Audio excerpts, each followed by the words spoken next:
Welcome everyone to the Outer Circle Inner Stillness, a podcast exploring sobriety in the age of the unpredictable internet. No, we are exploring the intersection of spirituality and sobriety and the sober way of life. And I'm very excited for this conversation. I've said many times on the show and related conversations that the sobriety journey in many ways mirrors a conversion experience.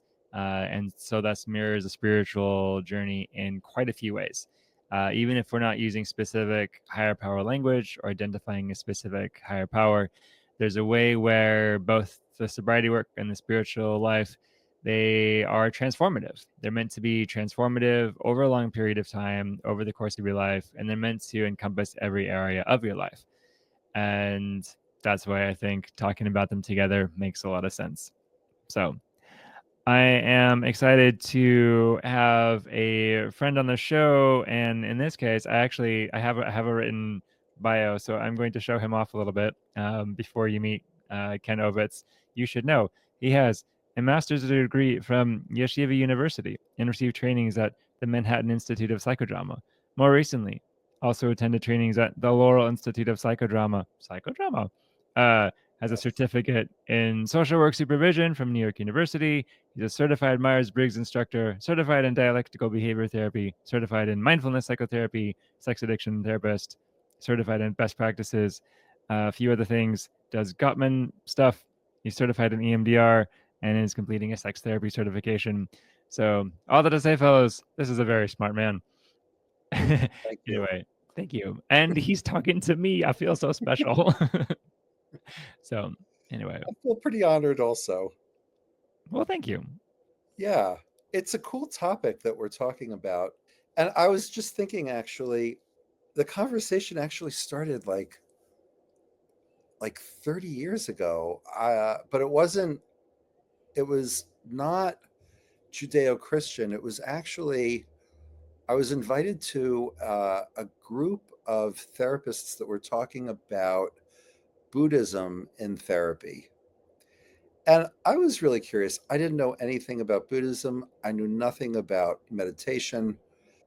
As we were talking about it, I was thinking about some of my education and like in my formative years and just what I learned. And then over time, as I started working with some of these people that I work with, I started to kind of like just kind of see that there's this necessity to kind of figure out where spiritual and moral integrity is in recovery and how we kind of bring them together.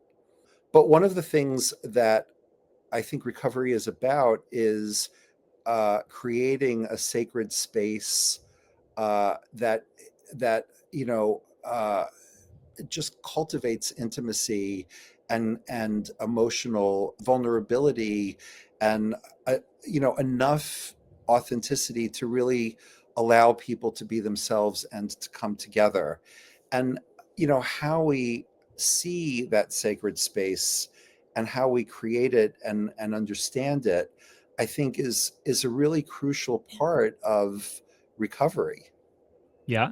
Yeah. Yeah. So that's how we got here. And then Mm. I think there's just been a number of different really wonderful conversations that have come up. And so I think when we were talking about like what would we talk about, there were a number of clients that were just kind of contemplating how do I do this? How do I do the 12 steps? And what is spirituality? What is God? And so there are things that, as a Jewish person sitting with a lot of Christian of variety of backgrounds, I started to kind of think about things that we have in common, right?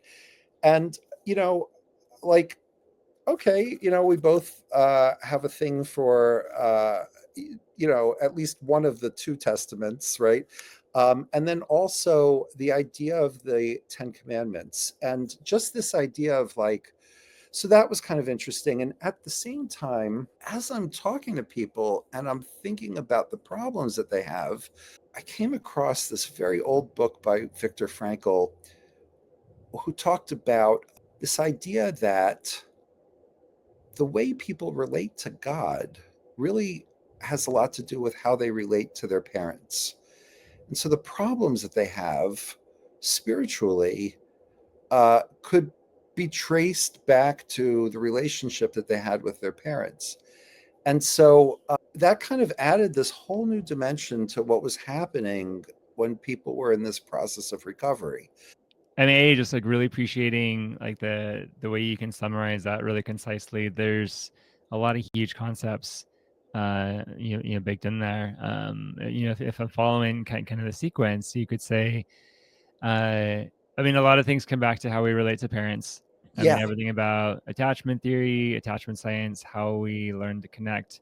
It starts with parents, and it is more than just how we connect to individuals. Like our parents become our first God figures. They're the first ones to image who God is, how God is, and so whatever we want to believe theologically later always gets filtered, sometimes twisted through the lens of like what we experience from our parents. We may step into a tradition that we step into a tradition that says God is loving and kind, but if our parents were harsh and critical, that's going to be a hard bit of translation. Um, and it seems like that then impacts these other relationships. Maybe we're not instinctively comfortable with God or higher power. And so there ends up being this lack of what you were saying, this beautiful idea, a sacred space where we come together. In the absence of that gap between sacred and secular, between heaven and earth, everything just becomes kind of common and muddled. We lose focus, lose purpose. I've given a lot of thought to one friend of mine who he's a Protestant minister, and he really struggled with one way of attaching uh, to the higher power.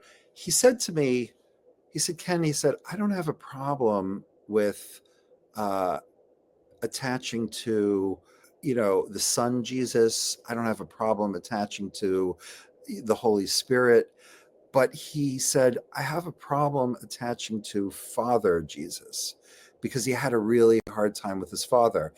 And so there was so much work that he did. And in that process, was able to like just kind of like really unlock the stuckness that he had in moving through the steps. And he really like he's just done this amazing work in recovery. So from my background, uh, there's there's a feminine presence of God that's like immanent, and then there's this kind of like more distant giving, but a little bit more distant kind of presence. And so the language is different, but the idea of encountering parent or higher power could be very much the same. One thing that happened along the way, I had come across this book. It was written by a rabbi's wife who lives in Israel, and it was on. It was a battle plan to uh, fight with evil urges, and I was just curious to see what she would say. And what I found was this like awesome way of looking at recovery, um, that when I started to ask my friends who were Catholic or Protestant or Hindu even, I would say, does would you say that this would apply? And they said, yeah, absolutely. This is as much a this is these concepts are somewhat universal. So there were things like when we get the idea that we need to do something, that that's not really us talking. If we're not going to die if we don't do it, that's really like we can look at that as a spiritual fight. We can look at that as like this is our existential moment to really contend with some of these issues. The strategy might come from one place, but it could be applied in in all of these places. Yeah, because they're. I mean, every tradition has its distinctives, but many of them are trying to do something similar. And then there's going to be some people that contest with that a little bit, and then that's fine. But the sense, I mean, a lot of the traditions we're talking about, they are trying to look inward, find some way of like healing, find some way of peace. The answers they find are going to be really different sometimes, but there can be this shared starting point. I guess I'm interested in this idea of relationship, and like in recovery, in any sort of recovery context, we really quickly center relationship. Addiction it's an intimacy disorder, it's a bonding Yeah, disorder. We don't have connections with people, so we have them with porn images, with drugs, with strangers, with these extreme states of mind and mood. And so to say the key to recovery is entering into a togetherness, you know, and I would say that it happens on at least three levels. There's the togetherness you have with your own self, and that's like the individual, and there's the shared togetherness with the people around you, your close relationships, and then very key to that too is your relationship to God, to the divine, to the higher power, yeah, and so I wonder if you could say a little bit. So especially within your context, sounds like you work with a lot of religious clients from different traditions. yeah. What do you see are some of the main obstacles that they run into in establishing that relationship with the divine? If we look at like the religions that came from Abraham, the idea of a covenant as something that is holy and not like a contract, right? So a contract, if one person doesn't fulfill it uh, exactly as it's written, the relationship is terminated.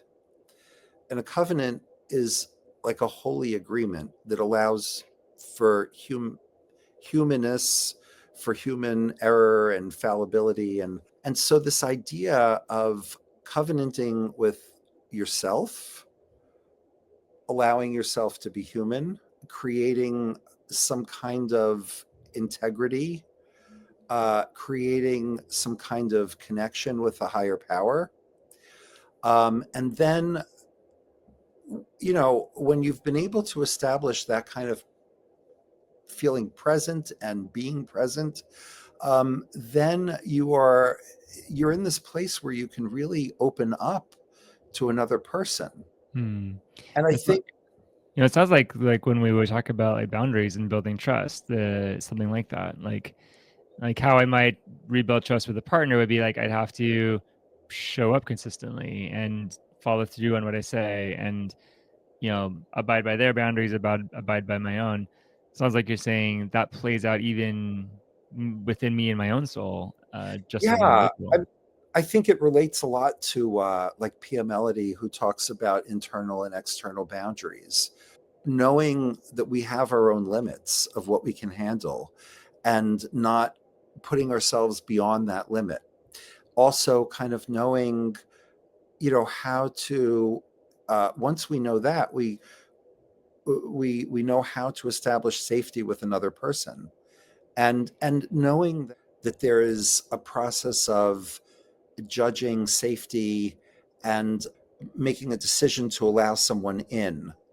When it's that balanced and two people are able to be that present, uh, you have a very different kind of relationship, a very different intimate experience than the ones where people were like mindlessly having sex or uh, creating these pseudo relationships, not out of anything that has to do with being in touch with himself or Mhm. being close with another person.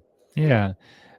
What would be so I'm thinking about method there. So you're talking about safety, creating safety in some particular ways. what are how would a person do that? Right? When people first meet, um, they're sharing very basic information, and there's a level of risk that is very low.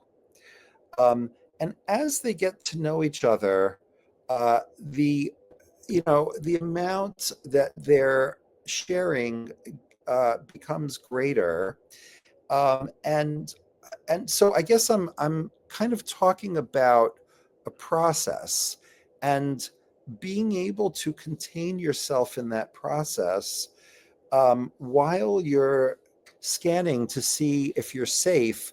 I think that's a really necessary relationship skill. Um, and also just being able to kind of know as you're getting closer to this person, uh, are you able to express your feelings? Do you feel safe?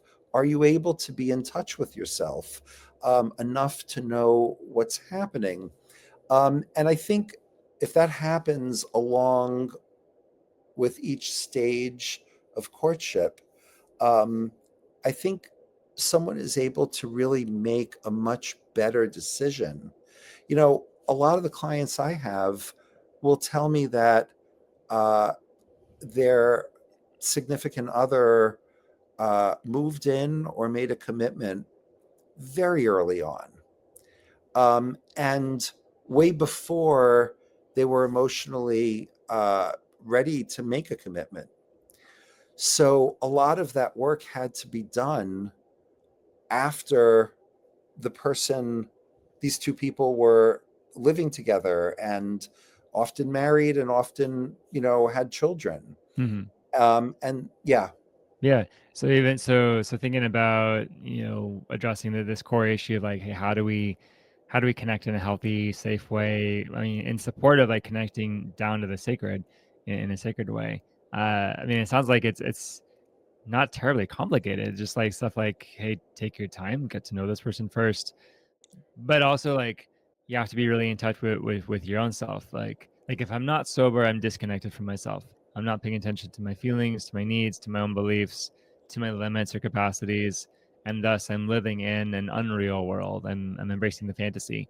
uh Whereas if I'm sober, and I can only be there if I'm not under the influence of these intense experiences, I can track with, these are my limits, this is my time, this is my energy, these are my finances, these are my emotional needs, my safety needs.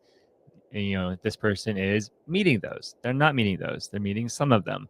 And then I hear there too, it sounds like the thing you're talking about, there's the absence of frantic energy. Like, I'm not so desperate to make this work that I have to make it work. I really love the Wendy Maltz comparison chart, where she makes this distinction between, if it feels out of control, it's not healthy. Hmm. If you feel obligated and you don't have a choice, it's not healthy. Hmm.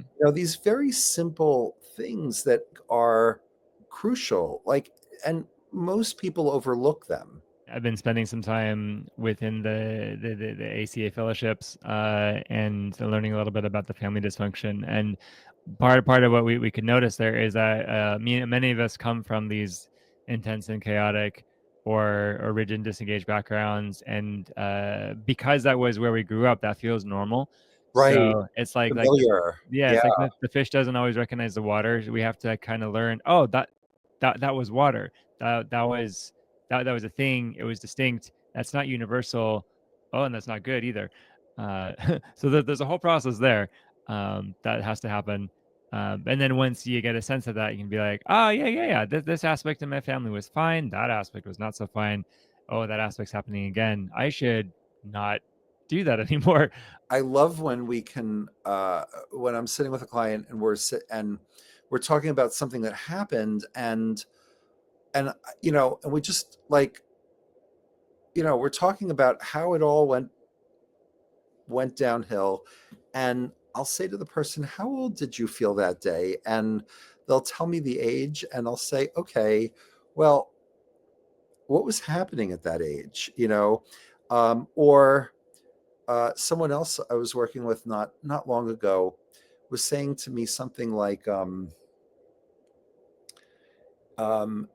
there was some kind of interaction with his wife, and it kind of became a debate, and his wife just got angrier and angrier, understandably. And he said to me, "Oh my God," he said, when I was growing up, that's how I learned to be with my siblings, because my father would make me debate them constantly. Hmm. So this was his way of, loving his wife by, just debating and kind of, and she was just getting angrier and angrier. But you're right. That's what was familiar. And once he understood that, he said, I need to stop doing that. It's like instinct for me. I really love how this is coming out is, and I think this is absolutely a sobriety question. Even if there's no alcohol involved, even if there's no pornography involved, what this person's running into is there's this pattern. Maybe it's even a compulsive pattern that, when once identified through an awareness process, could be changed, or Yeah. he could lapse back into it. Um, but that would take some work. It would take letting go of the familiar, uh, letting go of like the fantastical, it's not real, embracing the real, what actually is, which might mean doing something differently, which might mean putting up with uncomfortable feelings, which might mean putting up with the other person's uncomfortable feelings. But it's very much like what we do with our conventional sobriety work anyway. So that is beautiful. Right. And I love when, like when you see it, like this guy was able to, he suddenly had a choice and like understood where it was coming from, and was able to show up for his wife in a whole different way. Hmm. Yeah. Yeah. Yeah. Well, good for him. That tends to be really hard, and I suspect that is, in many cases, like quitting the drugs is the easy part. Quitting the porn is like kind of the easy part. Showing up in a present way with a partner, that's the hard part. Uh, Yeah. and so to be able to make any progress there is a really really wonderful thing. I think a lot of it really has to do with being able to really develop a compassionate, loving inner voice. Hmm. And I think the more people are able to do that, I think the better they are in being able to show up for uh, their significant others and their kids. Hmm. Yeah. I think so. The compassionate, loving inner voice, or like the ACA people will talk about the loving parent, or the IFS people will just talk about the self, or the Orthodox Christians will talk about like entering the inner stillness and finding God there.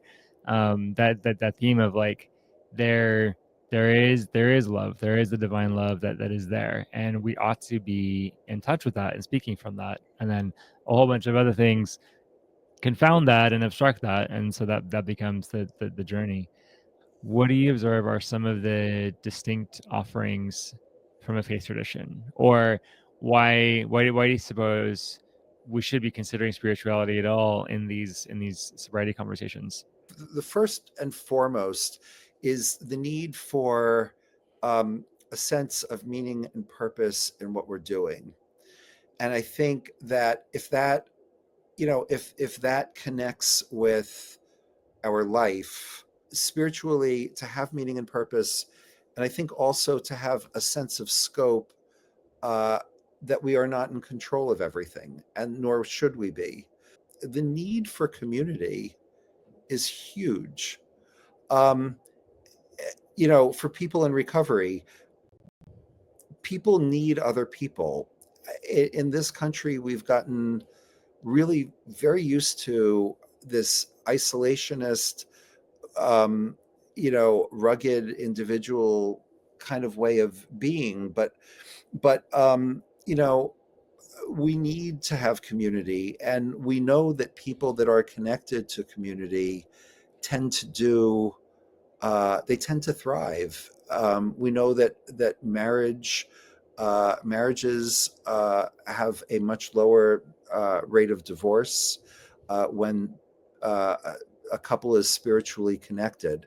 When people are part of a spiritual community, they also tend to have a better compassionate understanding of not just their parents, but you know their their grandparents and their great grandparents, and I think that's really important also.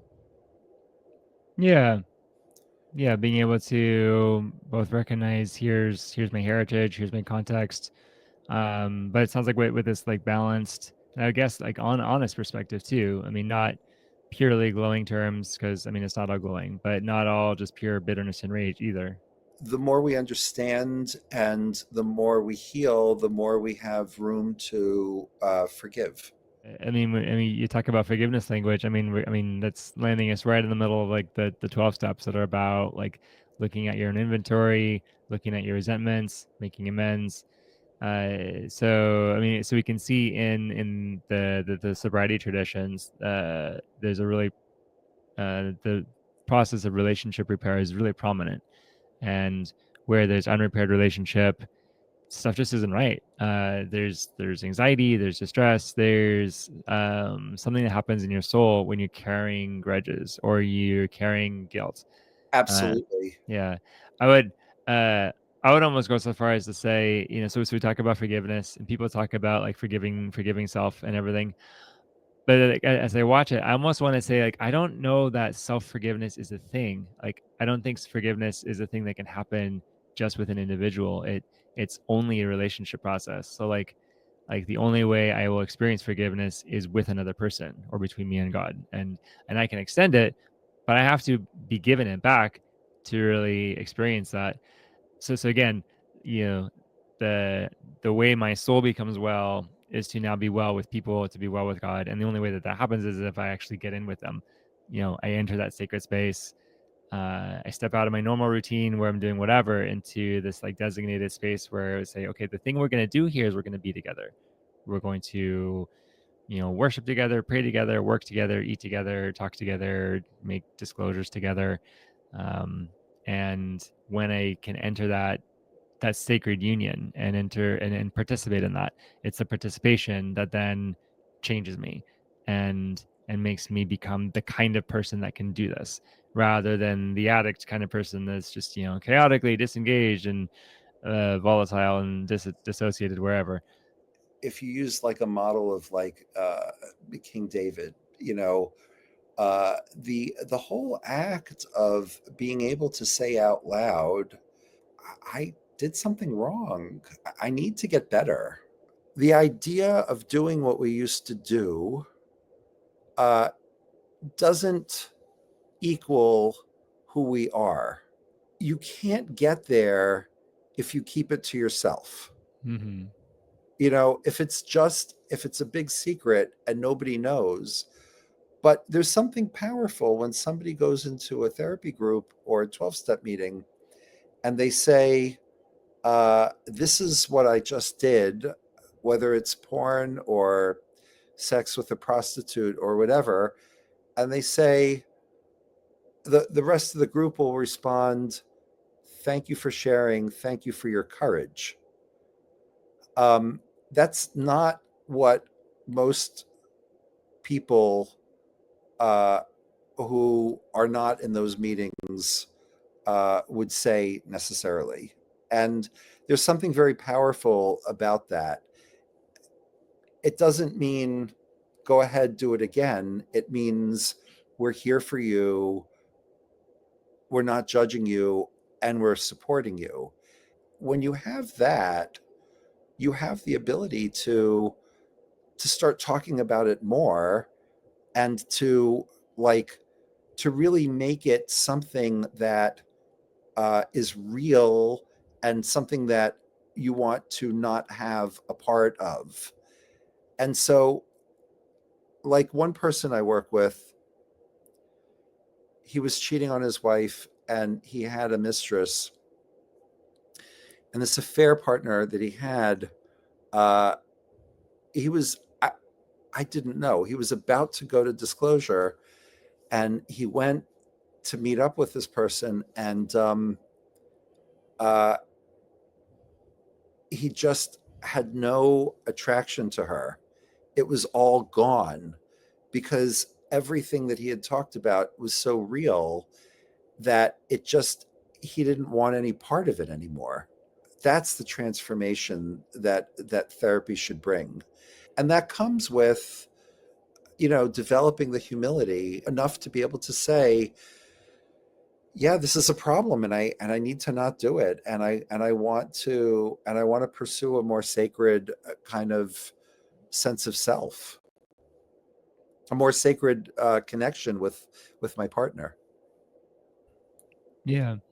Yeah, it's a humility move because it means admitting I made a mistake, I was wrong, and I need help, and all these things that it's kind of baked into us to not be that, to not be vulnerable. And I think I'm still thinking about, you referenced, King David, the holy prophet David, like the psalmist of Israel, which for the listener who doesn't know, so King David, he's a super pivotal figure in the biblical Old Testament.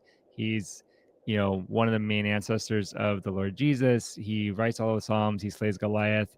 Very conspicuously, he has this brutal affair where he has to like kill her husband to try to cover it up, and there's this whole scandal about it, and everything. But very pertinent to his story um, is the upon being called out for it, the depth of his repentance, like very genuine, true remorse, very genuinely sorrowful for it, and then not just wallowing in it, but like making changes in his own self. He makes amends where he needs to, and he doesn't at all escape the consequences of it. I mean, his family's a mess after that, but he Yeah. cleanses his own soul, having been humiliated in that way, and then having been open about it and honest about it. And now we have Psalm 50, that's like the classic, hymn of repentance in the Orthodox Church.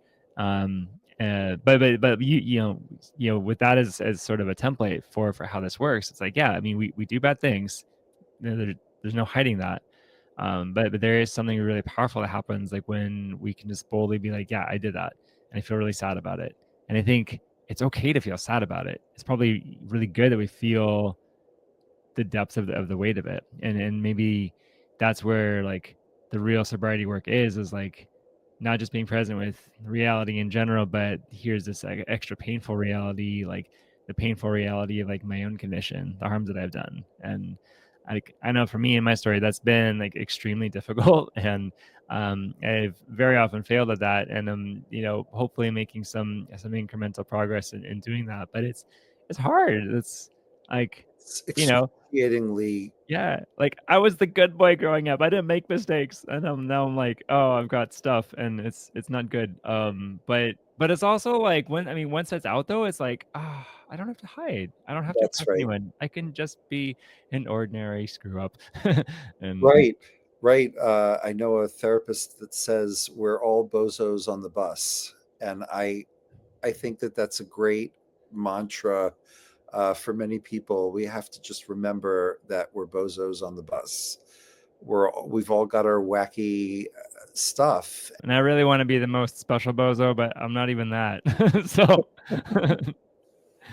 oh goodness. Yeah, I would say the same. Like, we want to be the bozo that shines. I really appreciate getting to float these topics and take a little closer look at the faith and the spirituality component of what the sobriety journey is. Uh, and recognizing, I mean, a lot of our clients are coming, directly from within faith traditions where it's a very real thing for them. Be curious. Um, Not every person in recovery is of a Judeo-Christian heritage or even a Buddhist heritage or any of these others. How how can we include those brothers and sisters who don't acknowledge a God presence, or aren't comfortable with that, or have been really burned by that before? People have an innate sense of what integrity looks like. And I think that there is a natural drive to want to live a life of integrity. There's like four areas that are really important. Like, one is the fact that we all die. Whether we're thinking about where we're going or not, There is something about how what our legacy is. Another one is that our experiences, we're just experiencing things, even if we're with other people, there's a loneliness about it, that our experiences are unique. We come into the world alone, we go out of the world alone. And I think that that's universal no matter whether you believe in God or not. And I think sometimes in the most subtle ways, people develop a sense of connection to the world. As time goes, their way of seeing it and connecting with it is different. Respecting that individual experience is crucial. And I think that they can find community anyway. And Mm-hmm. I think that within that community, there is a sense of spiritual connection, whether it's not understood as a godly kind of connection, but it's definitely a spiritual connection. I think that makes sense. I'm thinking about, or at least in the white book of Sexaholics Anonymous, when they talk about what they mean by spiritual program, spiritual connection, they're really focusing on the inner life, and they're saying, if you want to make changes here, you have to make changes in your heart, mind, and soul, and that's where it is. And they don't specifically tie it to faith and religion as much as like the inner life. And with that, I mean, I think what you're saying makes a lot of sense. Like whether or not we pray to a particular figure, we have a sense of the good. We have a sense of integrity. We have a sense of virtue, and that's just part of our human nature. Which I mean, you and I probably recognize the core of the human nature as being like the image of God, the divine image. But that aside, even if that's not acknowledged, like there's still a sense of like we know what is good, we know what is right, we know what is upright, and we naturally yearn for that unhindered, unburdened connection with another person, with the community. And so, tapping into that and recognizing I need to be oriented towards something. Let me at least be oriented toward the best I know of, whatever that is. Right, exactly. Yeah. Right. And that might be learned from a grandparent or a teacher or whomever, but there is an ideal that people develop, um and that people want to be remembered. There was a writer, I think it was Robert Fulghum, who talked about going to his gravesite with a typewriter. This is like back in the 80s, early 90s, maybe. And he would say that his best writing would come when he was sitting by his grave because it just clarified his life. I have a good friend who lives in Southern Oregon, and I think it was him. He was talking about like was really excited. He purchased his burial plot ahead of time, and sometimes just goes and hangs out there to just remember death, consider his death, like any sane person should be doing. And Well, I read this Tuesdays with Maury many years ago, and he talked about planning for his death. And it seemed like the craziest thing in the world. But the more I thought about it, like people do that in many different ways. They tell their children things that they don't want their children to forget. And it could be a very powerful thing. And they could prepare by creating a life insurance fund, or they could, there's many different ways we prepare. Like what we want to put out into this world, I think is really important to each person. I think it is. And I mean, we're being a little bit lighthearted about it, but I think it's a really serious thing. Like one of the most important things you can do is to prepare for your death. And there's going to be like yeah, like you said, there's the very practical way, like write out a will, write out an advance directive, like make sure your affairs are in order. And then there's in the recovery traditions, we'll talk about like being sober and having made all of your amends. And in the spiritual traditions, we'll talk a lot about like, have you repented? Have you purified your soul? Have you aligned yourself that way? Even factoring out the spiritual language, I mean, they even for the atheist, they're still going to die. That's still a non-negotiable point they have to navigate. And so being ready for that, to do that well, even if all they're thinking about is like, the last years of my life, I'd like to be in health and in good relationship with people, like that on its own will orient your life in a little way. And that's good.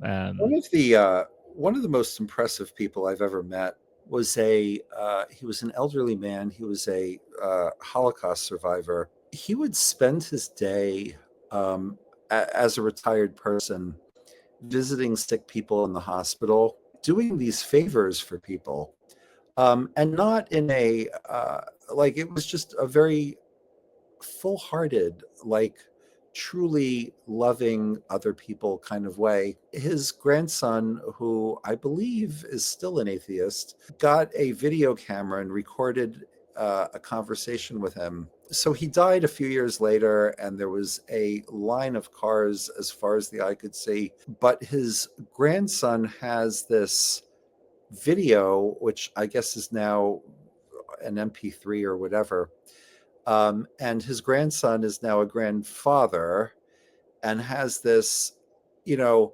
So in terms of preparing, um, this man touched so many people's lives. That's one way of preparing, you know, and that's connection. And there's also this recording where there's all of these hopes and dreams and things. That's also a way of preparing. And it's really about, like, I mean, when we talk about recovery, we're talking about connection, we're talking about integrity, and we're talking about living a life that we really feel good about. To really live congruently, to live as a whole person, to live as a person. I Yeah, mean, we could also say like to come into, well, I mean, getting into like the orthodox weeds of like how we see humanity. Like orthodox Christianity has an extremely high view of like who the human person is. You know, like the idea of like we're in the image of God. Like to become human is to become God, to become godlike in a way, and to become deified, we'd say. And so like anything less than that like is like becoming, you know, dehuman. Anything that's dehumanizing is an affront to God anyway. But we could say like if I'm living in active addiction, and if I'm abusing myself and abusing others and like not connecting to myself, like like I'm not fully human at that point. And so part of the point of sobriety, the salvific journey of sobriety, is to become fully human again. And that will mean being fully in touch with yourself and fully in touch with the the people around you, the world around you. And it's this really beautiful thing to be fully human in the world. to be fully present. Yeah. Yeah. My background shares some of that, in that the idea of lifting someone up is, is something that God would do. And so if you're doing it, you are acting as if you are created in the image of God. So it's the same. I think it's the same kind of concept, but that really kind of changes the idea of doing some kind of charitable work, or doing something with loving kindness. It creates a very different kind of intention. These acts are ways of connecting spiritually in all of these different moments of your life. I mean, I love the conversation around the connection between humans and the role that has, and all of the things leading into it. So if the listener is saying, "Hey, I'm finding something here.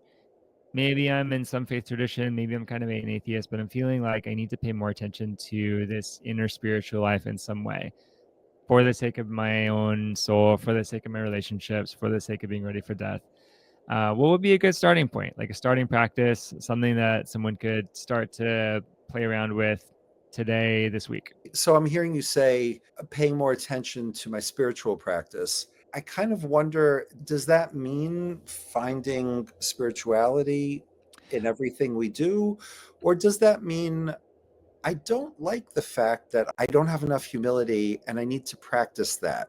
I've seen a variety of different approaches to this. And I get very excited when I see these things, because from my background, there was a famous person who kept a what he called it the accounting of my soul. And it was a journal every day where he would write down what he could be doing better with. As he was accomplishing things, he would also kind of track that. I've had clients that are Protestant that will work with a nun or somebody from the clergy to develop that pathway. Finding the right person that you could ask questions and learn in whatever way will make sense to you. I think that's key, and sometimes finding the right person takes time. Mm-hmm. And it's kind of cool, like over time we find different people, and sometimes we've gotten so much from one and now it's time to move on to the other. Mm-hmm.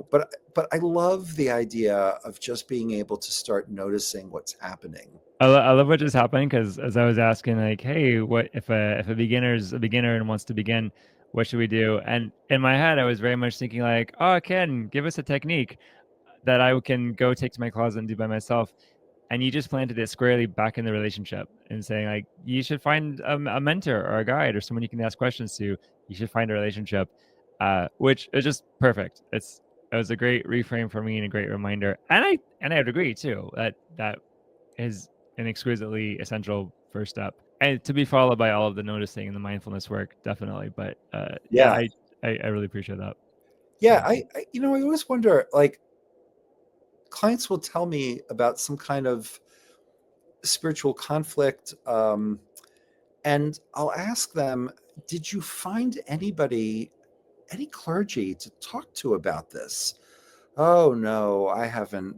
But this is bothering you so much. Why not find somebody?